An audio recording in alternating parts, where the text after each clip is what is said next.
बच्चों, कहानी को आगे बढ़ाते हैं और बात करते हैं अपने अगली यूनिट के बारे में। यहाँ पर हम इस यूनिट के अंदर एरोमेटिक कंपाउंड्स के बारे में पढ़ेंगे, ठीक है ना।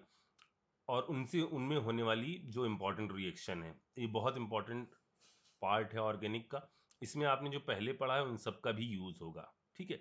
तो पहले सिंपल सी चीज आती है, एरोमेटिक, एंटी एरोमेटिक और नॉन एरोमेटिक कंपाउंड्स कैसे होते हैं, इनमें स्टेबिलिटी का ऑर्डर क्या होता है। तो सबसे ज़्यादा स्टेबल होते हैं एरोमेटिक, फिर हैं आपके नॉन एरोमेटिक, और फिर हैं आपके एंटी एरोमेटिक कंपाउंड्स, ठीक है। ये ऑर्डर ऑफ स्टेबिलिटी चलता है, ठीक। अब देखो, आपने पहले जैसे भी सीखा हो, आप उसको दिमाग से अभी फिलहाल के लिए निकाल दें, ठीक है ना। जैसे मैं बता रहा हूं कि ऐसे आपको देखना है, वैसे ही आप देखिए कि कंपाउंड एरोमेटिक होगा या नहीं होगा। इसके लिए आप बस एक चीज अपने दिमाग में रखिए, लार्जेस्ट कॉन्जुगेटेड पेरीफेरी, ठीक है। लार्जेस्ट कॉन्जुगेटेड पेरीफेरी, इस चीज को याद रखिए आप बस। पहले जैसा भी पढ़ा हो सब दिमाग से निकाल दो, नहीं निकल रहा है तो सर पटक लो, ठीक है ना। कॉन्जुगेटेड मतलब एक ऐसा सेगमेंट जिसके अंदर sp2 हाइब्रिडाइज्ड कार्बन हो या sp हाइब्रिडाइज्ड कार्बन हो, उसको हम कॉन्जुगेटेड सेगमेंट कहते हैं, ठीक ना। आपको यही चीज देखनी है किसी भी कंपाउंड में, ये तीनों चीजें एक साथ, लार्जेस्ट, कॉन्जुगेटेड और पेरीफेरी। देखो बच्चों, हुआ क्या था, जो हकल ने अपना रूल दिया था ना, वो रूल दिया था सिर्फ एक साइक्लिक रिंग के लिए, ठीक है ना। एक से ज्यादा रिंग जब फ्यूज्ड होती हैं तब वहां पर उनका रूल गड़बड़ करने लगा था। लेकिन अगर उसके अंदर ये चीज इंक्लूड कर ली जाए, यानी क्या, लार्जेस्ट कॉन्जुगेटेड पेरीफेरी, तो काम बन जाएगा। जैसे मैं आपसे कह रहा हूं पहला वाला पोर्शन, इसके अंदर आपको ये तीनों चीजें एक साथ देखनी है। लार्जेस्ट तो चलो ये है, लेकिन कॉन्जुगेशन यहां पर नहीं है। आपको देखना है लार्जेस्ट भी, कॉन्जुगेटेड भी, और जो पेरीफेरी हो, यानी किसी रिंग के चारों तरफ का हिस्सा, ठीक। तो यदि यहां देखो तो इस पूरी रिंग को देखो जरा सा, single bond, double bond, single bond, double bond, फिर सिंगल बॉन्ड। यहां कॉन्जुगेशन मिल रहा है, इधर हम नहीं गए। क्यों? क्योंकि यहां कॉन्जुगेशन नहीं मिल रहा था, इसीलिए हमारे लिए यही है लार्जेस्ट कॉन्जुगेटेड पेरीफेरी। अगर इस लार्जेस्ट कॉन्जुगेटेड पेरीफेरी में odd pair of electron motion करने लग जाए, मैंने कहा ना, कॉन्सेप्ट ये पकड़ोगे कभी गलती नहीं होगी। इसके अंदर ऑड पेयर यदि मोशन करने लग जाएं तो कंपाउंड कैसा होगा, एरोमेटिक। यदि इवन पेयर मोशन करने लग जाएं तो आपका होगा एंटी एरोमेटिक। और यदि कहीं आपको कॉन्जुगेशन ना मिले, sp3 हाइब्रिडाइज्ड कार्बन मिल जाए, तो वहां पर आप उसको रखोगे किस कैटेगरी में, एंटी एरोमेटिक की कैटेगरी में, ठीक है। तो ये वाला कंपाउंड कैसा हो गया, एरोमेटिक। अब इसको सोच के बताओ ऐसे ही, चलो, सिंगल डबल कॉन्जुगेशन मिल रहा है हमको, हमें तो लार्जेस्ट सुनना है अगर कॉन्जुगेशन मिलेगा तो। फिर single double, single double, single double, single double, single double. याद है राजू को केक तक पहुंचाओ, मैंने बोला था आपको, ठीक है। तो इसके अंदर कितने पेयर मोशन कर रहे हैं, 1 2 3 4 5 6 7 ऑड पेयर मोशन कर रहे हैं, एरोमेटिक। यहां आ जाओ, इधर चेक करो जरा सा, लार्जेस्ट कॉन्जुगेटेड पेरीफेरी अब की हमारी यही है, लार्जेस्ट कॉन्जुगेटेड पेरीफेरी हमारी यही है, यानी कंपाउंड कैसा होगा, एरोमेटिक। लार्जेस्ट कॉन्जुगेटेड पेरीफेरी हमारी कैसी है, ये है। देखो कॉन्जुगेशन मिल रहा है, single double, single double, single double, single double, ठीक। कितने पेयर मोशन कर रहे हैं, 1 2 3 4, मतलब ये कंपाउंड कैसा होगा, एंटी एरोमेटिक कंपाउंड होगा। समझ में आ रही मेरी बात? जैसे सिखा रहा हूं वैसे ही सीखते चलो। यहां आ जाओ, ये sp3, ये भी sp3, यानी कंपाउंड कैसी कैटेगरी में आएगा, नॉन एरोमेटिक की कैटेगरी में। जब भी कभी C double bond O group आपको नजर आए C double bond O group आपको नजर आए, तो चूंकि इसके अंदर पार्शियल प्लस और पार्शियल माइनस रहता है, आप हमेशा इसे तोड़कर देखोगे, इत्थे निगेटिव इत्थे पॉजिटिव, और फिर देखो कि कितने पेयर मोशन कर रहे हैं। ये है इसकी लार्जेस्ट कॉन्जुगेटेड पेरिफेरी, इसमें मोशन कर रहे हैं दो, कंपाउंड हो गया कैसा, एंटी एरोमेटिक। ठीक, एंटी एरोमेटिक, ये तो बहुत कॉमन एग्जांपल है। अगले वाले को सोचो, फिर से तोड़ कर देखना है, negative positive, largest conjugated periphery, कितने, एक दो तीन, कंपाउंड कैसा हो गया, एरोमेटिक। ठीक, एजुलिन, लार्जेस्ट कॉन्जुगेटेड पेरिफेरी, कितने मोशन कर रहे हैं, एक दो तीन चार पांच, कैसा हो गया, एरोमेटिक। ठीक, इसमें आ जाओ, पहले तो सी डबल बॉन्ड ओ दिख रहा है, इसको ऊपर ले जाओ, इधर लगा देते हैं कौन सा चार्ज, इधर चार्जेस सही कर लेते हैं, ये आ गया सिंगल बॉन्ड, इधर आ गया निगेटिव चार्ज, इधर आ गया पॉजिटिव चार्ज। ठीक, देखें जरा सा, lone pair, single bond, double bond, single bond, फिर से पॉजिटिव चार्ज, कॉन्जुगेशन मिल रहा है क्या, हाँ, यहां से यहां तक जा रहे हैं हम, देखो कैसे, हम इसमें पॉजिटिव चार्ज है, आप ऐसे मोशन कराओ ना, देखो इसको इधर ले जाओ, एक ये मोशन कर जाएगा, ठीक है, इसको भी, ये भी मोशन कर सकता है, इधर आ जाएगा, फिर भी मोशन कर जाएगा, मतलब इसके अंदर कितनी चीजें मोशन कर रही हैं, देखो इधर प्लस चार्ज है, हमने कहा इसको इधर ले जाओ, प्लस इधर आ जाएगा, तो ये पेयर भी मोशन कर सकता है, ये पेयर भी मोशन कर सकता है, और ये पेयर भी मोशन कर सकता है। क्या यहां कॉन्जुगेशन आ रहा है, बिल्कुल, ये वाला कार्बन कैसा हाइब्रिडाइज्ड है, sp2, समझ में आया, तो यहां पर बिल्कुल कॉन्जुगेशन आ रहा है, और कॉन्जुगेशन आ रहा है इसका मत, और कितने मोशन कर रहे हैं, तीन, यानी कंपाउंड कैसा, एरोमेटिक। यहां दो दो हैं, इस पर निगेटिव ले आते हैं, इस पर पॉजिटिव ले आते हैं, इस पर निगेटिव ले आते हैं, इस पर पॉजिटिव ले आते हैं, फिर से सोचो कितने पेयर मोशन कर सकते हैं, और बताओ कि क्या होगा। अगर आपका जवाब है कि ये एरोमेटिक होगा, तो आप बिल्कुल सही हैं, क्योंकि पेयर जो मोशन करेंगे, एक, दो और तीन, ये भी एरोमेटिक है।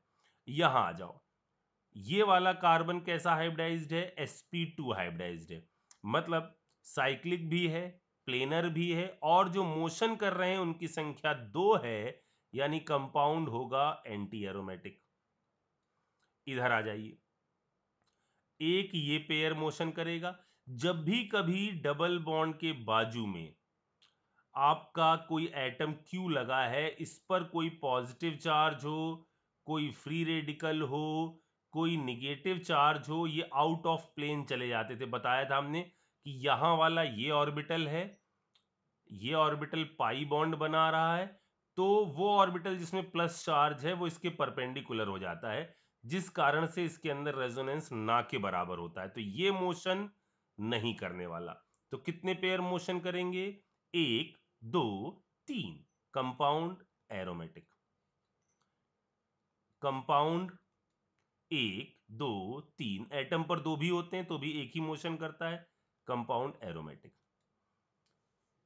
ठीक है बच्चों, अब जो आपने सवाल पहले भी करे हों उनको भी एक बार आप ट्राई करिएगा, बस एक सिंपल सा कॉन्सेप्ट लगाइएगा, ठीक है। अच्छा, इस टाइप के सवाल आए होंगे, ये करवाए गए होंगे आपको, इसको भी देख लीजिए जरा सा, देखिए जरा सा, इसमें भी मैं आपको जो कॉन्सेप्ट बता रहा हूं आपको वही फॉलो करना है। इस टाइप के कंपाउंड 15 16 17 टाइप के compound, such type of compound aromatic हो सकते हैं, नॉन एरोमेटिक हो सकते हैं, लेकिन कभी भी ये एंटी एरोमेटिक नहीं होंगे, कभी भी आपको इन कंपाउंड को एंटी एरोमेटिक नहीं कहना है, ठीक है ना। जैसे अब एरोमेटिक कब कहना है, जब आप बीच वाले कार्बन कार्बन को तोड़ें और दोनों की दोनों रिंग, बोथ रिंग क्या हो जाएं, एरोमेटिक, तो पूरे कंपाउंड को आप एरोमेटिक कहोगे, अदरवाइज कंपाउंड को नॉन एरोमेटिक कह दोगे। जैसे पहला वाला स्ट्रक्चर देखते हैं, इसको आप यदि तोड़ोगे तो क्या होगा, इधर आ गया निगेटिव चार्ज, इधर आ गया positive charge, at a time एक ही रिंग ऐसी होगी जो एरोमेटिक होगी, दोनों एक साथ एरोमेटिक नहीं होंगी। तुरंत आप क्या कह दोगे कि कंपाउंड कैसा है? नॉन एरोमेटिक कंपाउंड है, बिना किसी सोच के। इसमें देखिए, इसको यदि मैं शिफ्ट करूं, इधर प्लस लगा दूं, इधर माइनस लगा दूं, ये कंपाउंड एरोमेटिक, 3 पेयर मोशन करने लगे, ये भी एरोमेटिक, आप इस कंपाउंड को कह दोगे कि एरोमेटिक कंपाउंड है। समझ में आई मेरी बात? ऐसे सोचना है। इसमें आ जाओ, इसको यदि हमने प्लस प्रोवाइड कर दिया और इसको मैंने माइनस प्रोवाइड कर दिया, एट ए टाइम ये तो एरोमेटिक हो रही है, लेकिन ये एरोमेटिक नहीं हो रही है। कंपाउंड किस कैटेगरी में आ जाएगा? नॉन एरोमेटिक कंपाउंड की कैटेगरी में आ जाएगा। समझ में आई मेरी बात? इनको फॉलो करिए, जो मैं कह रहा हूं ये 100% सही रिजल्ट देंगे आपको। ठीक, अच्छा अगली बात सुनिए जरा सा।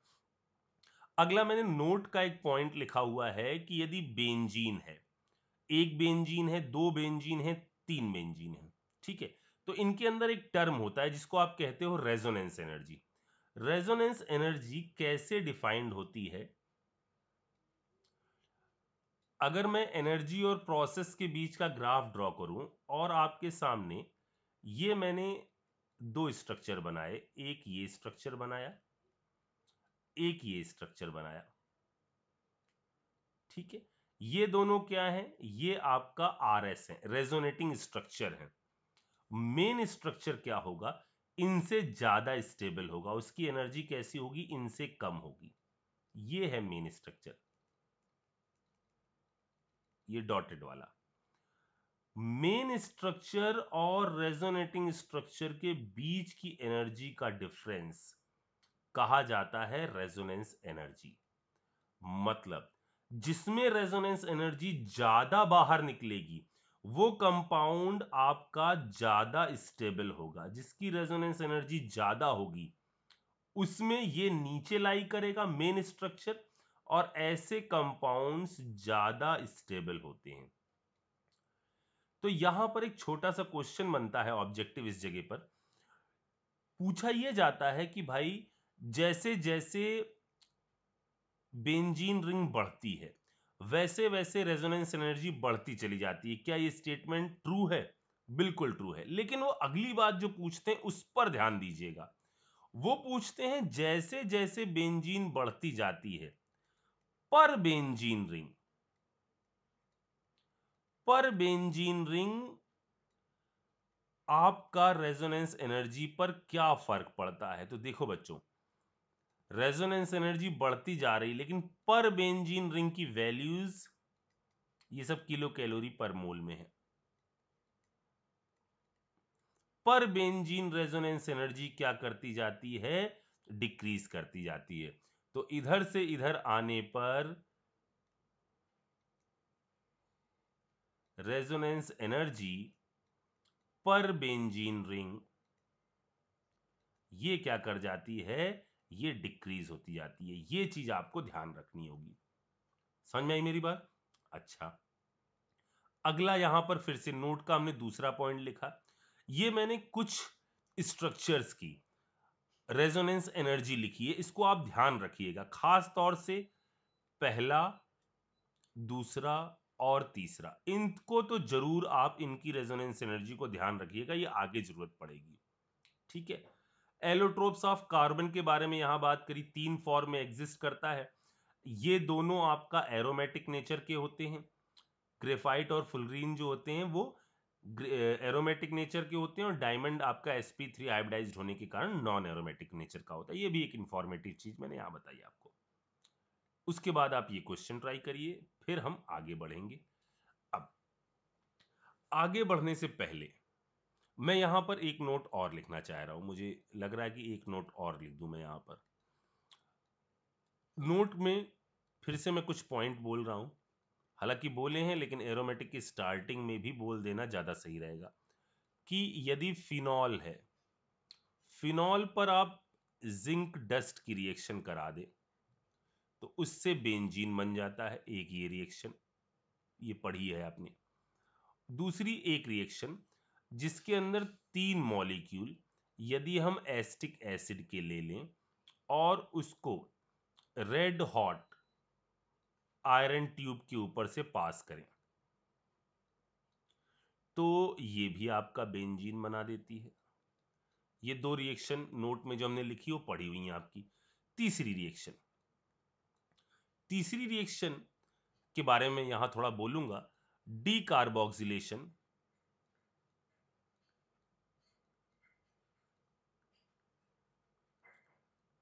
With soda lime.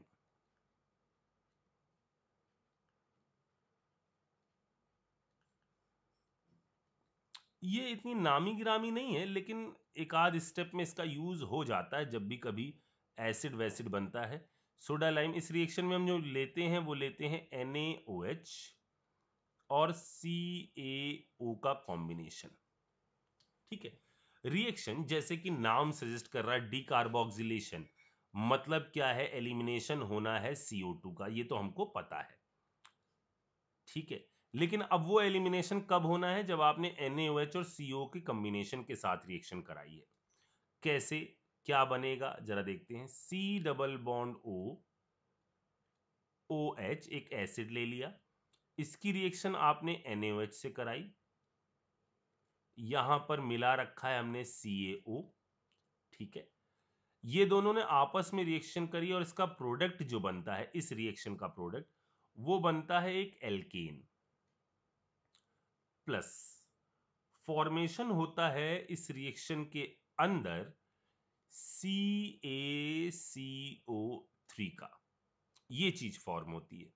ठीक है, मतलब पहले ओवरऑल प्रोसेस दिमाग में सेट कर लो।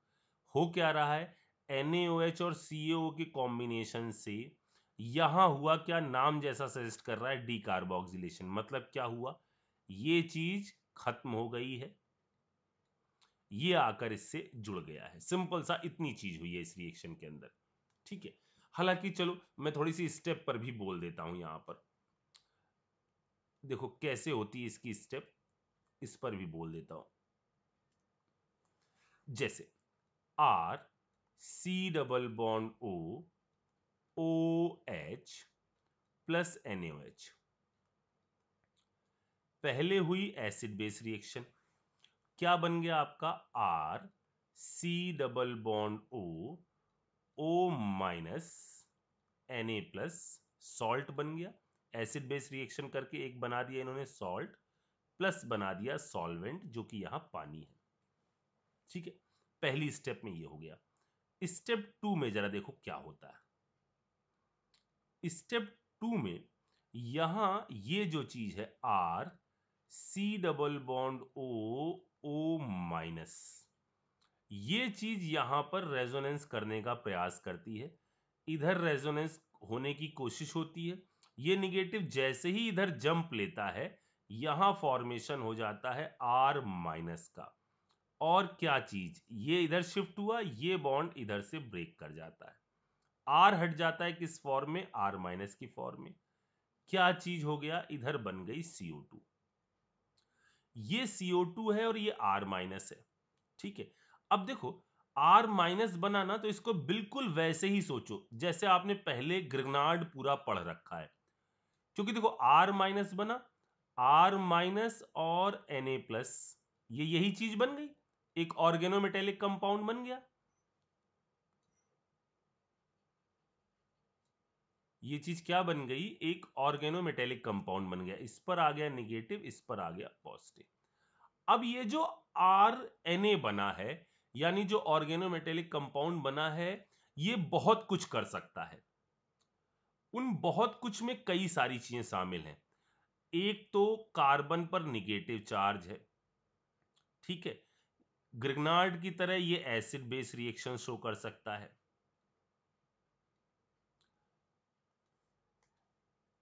ग्रिग्नार्ड की तरह ये एसिड बेस रिएक्शन शो कर सकता है। ठीक, ये क्योंकि तगड़ा न्यूक्लियोफाइल भी है, एक अच्छा क्या है, किस तरह से बिहेव कर सकता है, न्यूक्लियोफाइल की तरह से। मतलब यदि कहीं पर भी ये बना होता, ऐसे निगेटिव चार्ज और Na बना होता, और इधर रिंग में कहीं पर हमारे पास कोई लीविंग ग्रुप होता तो ये न्यूक्लियोफाइल की तरह जैसे ग्रिग्नार्ड करता था अपने तो अपने होते हैं ऐसा अटैक कर सकता है। ठीक है, अगर इसको कॉन्जुगेटेड सिस्टम मिल जाएगा तो ये रेजोनेंस भी कर सकता है। इनमें से कोई भी प्रोसेस कर सकता है।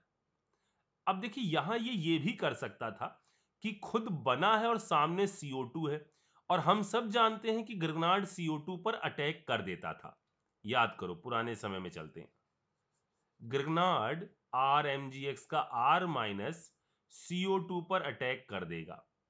CO2 C double bond O, C double bond O, इसका इस पर अटैक हो जाएगा। R C double bond O, O minus. समझ में आ गया? यहां पर ये यदि इस पर अटैक कर गया तो रिएक्शन वापस पीछे भाग जाएगी। हमें क्या जरूरत है कि हम CO2 को उड़ा दें ताकि इस रिएक्शन बैकवर्ड डायरेक्शन में ना जाए। इस CO2 को उड़ाने के लिए ही हमने क्या चीज ऐड करके रखी है? CaO। CaO पानी में मिलाए जाने पर किस में कन्वर्ट हो जाएगा? CaOH के होल ट्वाइस में। सामने मौजूद है CO2, ये दोनों एक साथ रिएक्शन करके क्या बना देंगे? CaCO3। इस चीज का फॉर्मेशन कर देंगे। तो समझ में आया CO2 का फंक्शन। CO2 को हटाने के लिए हमने यूज किया है ये CaO, ताकि रिएक्शन रिवर्सिबल ना हो। तो अब फिर क्या होगा?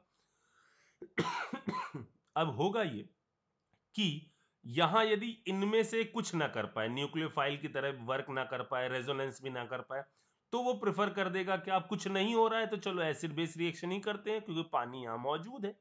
ठीक है, तो ये आपका इस रिएक्शन में करता क्या है? यहां से ले लेता है H और बना देता है क्या? एक एल्केन। Na ने क्या किया? H प्लस इसके पास चला आया, NaOH, यानी बेस वापस हमारा बन गया। वो प्रोसेस को आगे कराता चला जाएगा। समझ में आ रही मेरी बात? तो यहां इस रिएक्शन के दौरान ये एल्केन बनता है। इसमें जो क्वेश्चन पूछा जाता है कि किसमें ये रिएक्शन, सोडा लाइम जो रिएक्शन है वो फास्ट होगी। तो हमको इन स्टेप में पता होना चाहिए कि स्टेप कौन कौन सी। पहली स्टेप ये चली, दूसरी स्टेप ये चली और तीसरी स्टेप ये चली है।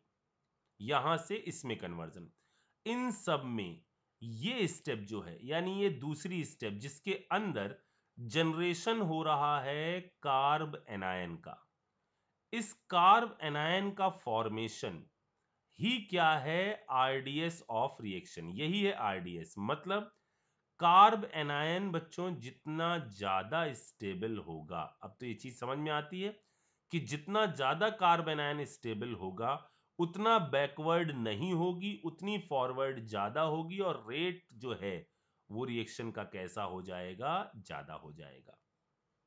ये बात समझ में आ गई?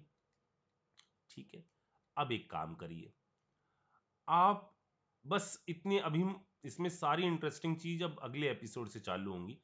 इसमें आप एक काम करिए, ये आपके पास कुछ क्वेश्चन है, rate of soda lime decarboxylation reaction. इसमें मुझे फटाफट आप बता दो कि किसके अंदर रेट ज्यादा होगा, किसके अंदर रेट कम होगा। जल्दी से रजिस्टर पर लिखो पहले इसको, और फिर मुझे बताओ क्या होगा। फिर मैं इसमें धमाकेदार चीजें अगले एपिसोड से चालू करता हूं।